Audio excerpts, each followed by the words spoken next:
C'est un signal bien peu encourageant, envoyé à tous les militants du climat. Alors que la COP30 au Brésil s'achève vendredi, le président Lula est revenu à Belém prendre la parole pour remettre sur la table la question épineuse de la sortie des énergies fossiles. Et face à l'urgence climatique invoquée par de nombreux participants, le chef d'État brésilien semble privilégier la prudence, lui qui il y a quelques semaines avait annoncé autoriser de nouveaux forages au large de l'Amazonie pour tenter de trouver du pétrole.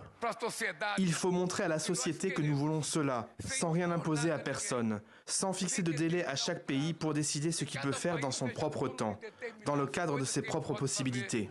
Faire consensus dans un monde profondément divisé sur le dossier et sans froisser certains États. Le président Lula a plaidé pour la mise en place d'une feuille de route progressive sur la sortie des énergies fossiles. Un sujet qui ne devait pourtant pas figurer à l'agenda officiel. La proposition de Lula est intéressante selon Copenhague, mais insuffisante. Le ministre danois du Climat annonce en réponse une autre feuille de route à la portée plus ample. Ce que nous voulons, c'est nous assurer que ce que nous avons décidé il y a 2 ans, concernant la voie à suivre pour réduire notre consommation de combustibles fossiles, soit maintenu.